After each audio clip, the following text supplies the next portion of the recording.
Olá, povo de Deus. Hoje é sábado, 12 de abril, quinta semana da quaresma. O texto de hoje está em João capítulo 11, versículos 45 a 56. Foram aos fariseus e lhes contaram o que Jesus realizara. Os pontífices e os fariseus convocaram o conselho e disseram: que faremos? Esse homem multiplica os milagres. Se o deixarmos proceder assim, todos crerão nele. E os romanos virão e arruinarão a nossa cidade e toda a nação. Um deles, chamado Caifás, que era o sumo sacerdote daquele ano, disse-lhes: vós não entendeis nada, nem considerais que vos convém que morra um só homem pelo povo, e que não pereça toda a nação. E ele não disse isso por si mesmo, mas, como era o sumo sacerdote daquele ano, profetizava que Jesus havia de morrer pela nação, e não somente pela nação, mas também para que fossem reconduzidos à unidade os filhos de Deus dispersos. E desde aquele momento resolveram tirar-lhe a vida. Em consequência disso, Jesus já não andava em público entre os judeus. O texto de hoje nos mostra aqui as consequências da ressurreição de Lázaro.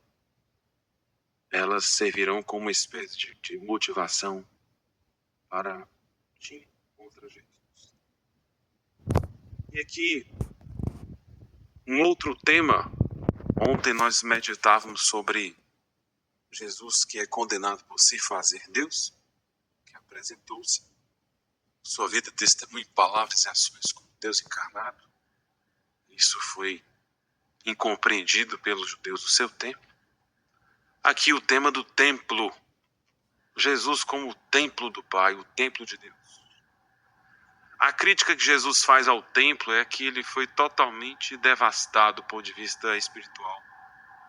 O templo que não era mais um lugar do encontro na fidelidade, a promessa, a fé, a palavra, mas um lugar do comércio, um lugar de meras cobranças, um lugar da especulação financeira, um lugar apenas que visava o lucro, os empreendimentos, um lugar que foi totalmente desfigurado do seu sentido original, não mais como lugar da vida, da aliança, da escuta silenciosa, amorosa do Pai da lei, mas como é um ambiente de caprichos.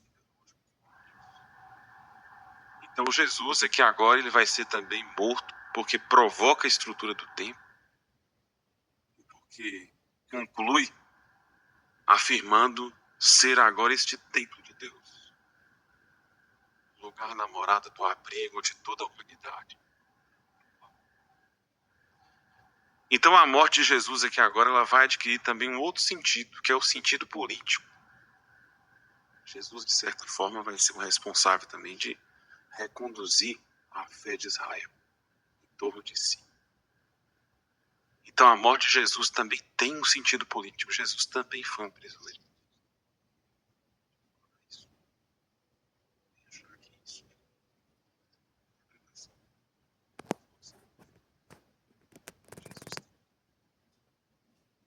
Porque provoca uma instituição chamada templo, do ponto de vista político e do ponto de vista espiritual. Do ponto de vista espiritual, religioso, ele se apresentou com sua vida e missão como um novo templo de Deus. Isso não foi nenhuma novidade. Jesus afirma que era um novo templo. Todo o povo, todos aqueles que o seguiam, já sabiam disso, sentiam. E por isso o seguiam, porque Jesus era a morada.